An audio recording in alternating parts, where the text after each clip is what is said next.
नमस्कार मित्रांनो, कर्नाटकमध्ये एकापाठोपाठ एक शेतकऱ्यांच्या जमिनी वक्फ प्रॉपर्टी असल्याचं दाखवण्यात येत आहे। याची सुरुवात हावेरी जिल्ह्यातनं झाली। तिथे तर प्राचीन हिंदू मंदिरं, महालक्ष्मी मंदिर, हनुमान मंदिर, सगळ्या गोष्टी वक्फ प्रॉपर्टी आहे म्हणून दाखवण्यात आल्या। त्याच्यानंतर आता विजयपुरा हे धारवाड जिल्ह्यात आहे आणि जिथून गोपीचंद पडळकर निवडणूक लढवत आहेत त्या जतपासून अवघ्या 62 किलोमीटरवर आहेत। काँग्रेसचा गड असलेल्या कोल्हापूर, सांगली या भागापासून हा सगळा भाग अतिशय जवळ आहे आणि तिकडे अनेक पिढ्यांपासून शेती करणाऱ्या शेतकऱ्यांची शेतं वक्फ प्रॉपर्टी म्हणून दाखवण्यात येत आहे। शेतकऱ्यांना कळत नाही की असं कसं झालं आणि त्यांना उपजिल्हाधिकाऱ्यांनी नोटीस दिलेली आहे की तुम्ही ज्या जमिनीवर शेती करतायत ती वक्फची आहे आणि त्यामुळे तुम्हाला आता ट्रायब्युनलमध्ये जावं लागेल, लवादाकडे जावं लागेल आणि तुमचीच जमीन तुम्हाला हवी असेल तर तिकडनं ती सोडवून घ्यावी लागेल। आणि त्यामुळे तिकडचे शेतकरी संतप्त आहेत। जो प्रश्न आपण सगळ्यांनी विचारायला हवा तो प्रश्न ते शेतकरी विचारतात की या देशात 60-70 कोटी शेतकरी आहेत, असं तुम्ही आमच्या जमिनी जर वक्फच्या नावाने करायला लागलात तर आम्ही शेतकऱ्यांनी जायचं कुठे? मुद्दा बरोबर आहे, कारण वक्फच्या नावावर जो काही लँड जिहाद चालू आहे हा विषय अतिशय गंभीर आहे। कारण वक्फ कायद्यामध्ये सुधारणा झाल्या नाहीत आणि ज्याचे प्रयत्न मोदी सरकार करते आणि तिकडे आपण बघितलं त्या ममता बॅनर्जींच्या एका खासदारांनी तोडफोड केली बैठकीमध्ये। माझा मित्र इरफान पीरजादे तिथे सुनावणीसाठी गेला होता आणि हे सगळे यांनी वक्फच्या कायद्याच्या सुधारणा करण्यासाठी हे मुस्लिम शिष्टमंडळ त्या म्हणजे जॉईंट पार्लमेंटरी कमिटी समोर निवेदन सादर करत होतं आणि तेव्हा हे लोक संतप्त झाले की तुम्ही मुसलमान असून वक्फचा विरोध कसा काय करू शकता, आणि म्हणून यांनी गोंधळ घातला। वक्फ कायदा म्हणजे तुम्हाला माहितीच आहे की इस्लाममध्ये कोणीही उठून जमीन दान धर्मासाठी देऊ शकतो। म्हणजे त्यांनी ती जमीन वक्फ केली, म्हणजे त्याच्यावर ती जमीन त्याच्यातनं मिळणारा महसूल पैसा हा सगळा धार्मिक कार्यासाठी किंवा गरजूंसाठी वगैरे वापरण्यात यावा। आणि त्यांचं म्हणणं आहे की एकेकाळी आपण या संपूर्ण देशावर राज्य केलेलं आहे, म्हणजे उद्या खरं तर त्यांनी संपूर्ण भारत देशाला वक्फ प्रॉपर्टी घोषित केलं तर आश्चर्य वाटायला नको। कारण एकदा युद्धात किंवा बळजबरीने जिंकलेली वस्तू आपली झाली की आपण ती कोणालाही देऊ शकतो, दान करू शकतो। आणि त्या हिशोबाने भले तिथे 1500 वर्ष जुनं 2000 वर्षापूर्वचं मंदिर असलं म्हणून काय झालं, एकदा आम्ही ती जमीन जिंकली की ती आमची झाली आणि आमची झाली की त्याच्यानंतर ब्रिटिशांचं राज्य आलं, त्याच्यानंतर देश स्वतंत्र झाला, त्याच्यानंतर अनेक खरेदी विक्री अनेक गोष्टी झाल्या। पण 1500 साली किंवा 1400 साली किंवा 1200 साली किंवा 900 कितीतरी साली आमच्या कोणतरी पूर्वजांनी तिथे आमचा इस्लामचा झेंडा रोवलेला आणि त्यामुळे त्या जमिनीवर आता आमचा अधिकार असू शकतो। आता जेव्हा अशा प्रकारचे वाद असतात तेव्हा तुम्ही देशाच्या न्यायालयात जायला पाहिजे। पण काँग्रेसच्या काळात या अल्पसंख्याकांसाठी अल्पशी छोटीशी सवलत देण्यात आली होती की तुम्ही न्यायालयात जायच्याऐवजी राज्यात त्यांनी वक्फ बोर्ड तयार केले होते आणि त्याच्या अंतर्गत येणाऱ्या लवादाकडे, म्हणजे तुमची जमीन तुमची आहे हे तुम्हाला सिद्ध करायचं, ते येऊन तुमच्यावर दावा करू शकतात आणि ती सोडवण्यासाठी तुम्ही न्यायालयात आणि यांच्या लवादात जाऊन खटपटी करत बसायच्या।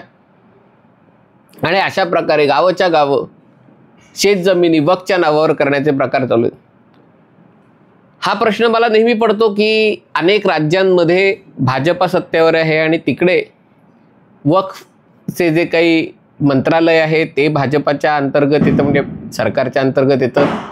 ती जी समिती असते, वक्फ बोर्ड असतात, त्याच्यातले जे सदस्य असतात त्याच्यात भाजपाचे लोक नियुक्त केले जातात।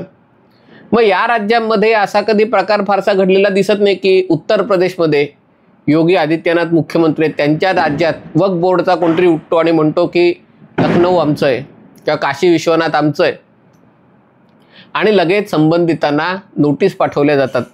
असं भाजपाच्या राज्यात कधी झालेलं दिसत नाही.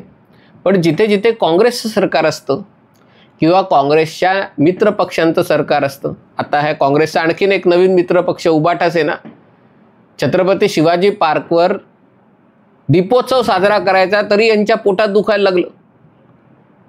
तो दीपोत्सव होऊन द्यायचा नाही म्हणून त्यांनी निवडणूक आयोगाकडे तक्रार केली की हा दीपोत्सव नसून हा मनसेच्या प्रचाराचा भाग आहे आणि त्याचा खर्च अमित ठाकरेंच्या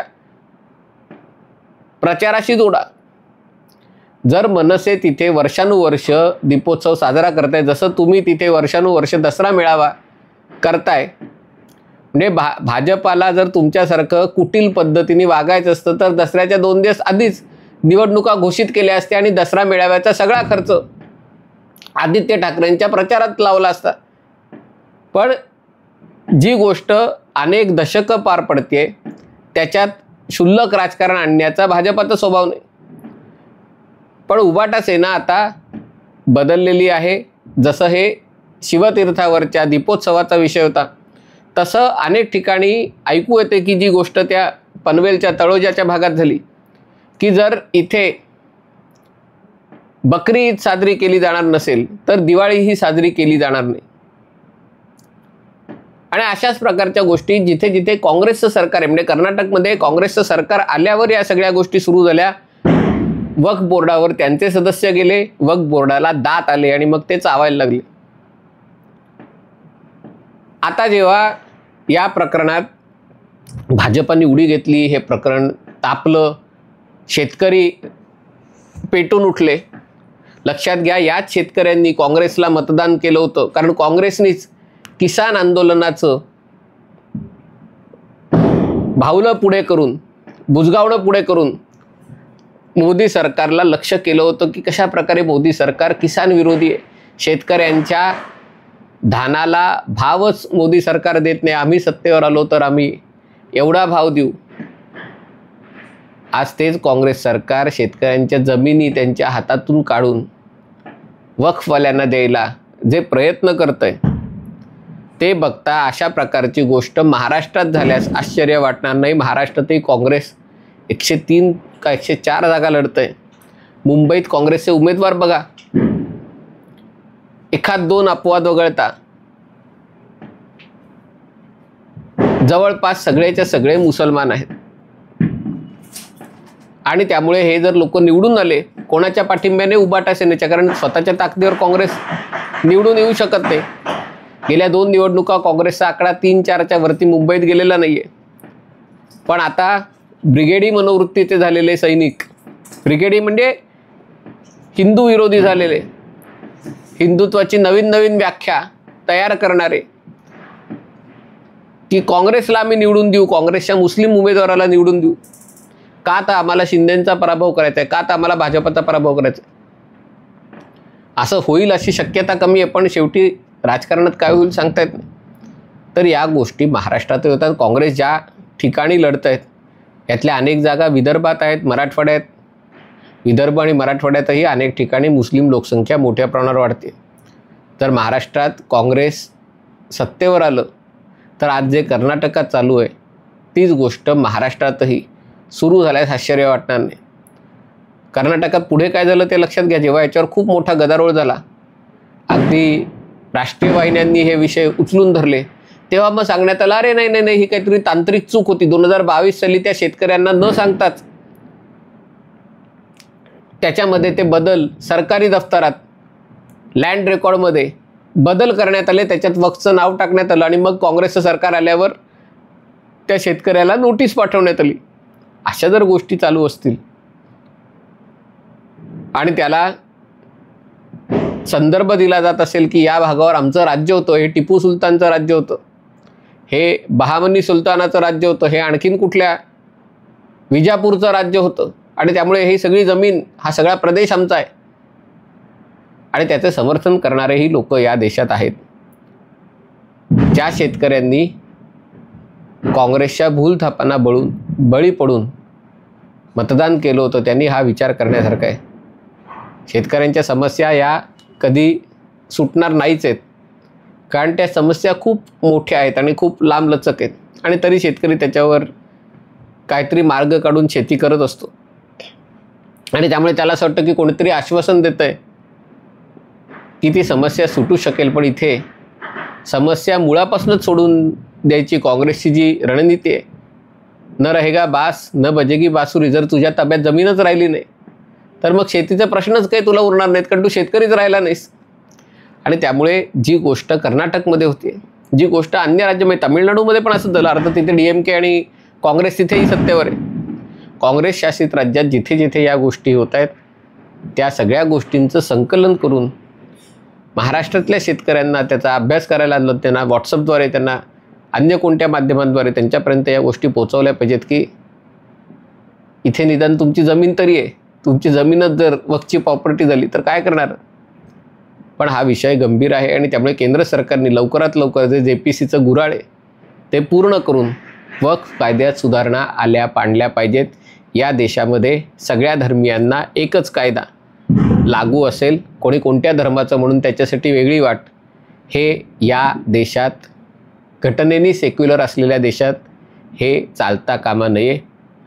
त्यासाठी मोदी सरकारलाही आग्रह आहे की लवकरात लवकर वक्फ संशोधन विधेयक संसदेमध्ये पास करून घ्यावं. जे कोणी विरोध करतील त्यांचे चेहरे लोकांनी नीट स्मरणात ठेवण्याची गरज आहे. हा व्हिडिओ आपल्याला आवडला असेल तर कृपया लाईक करा, शेअर करा आणि चॅनल सबस्क्राईब करायची विनंती आहे. तुर्तास इथेच थांबतो. पाहत रहा MH48.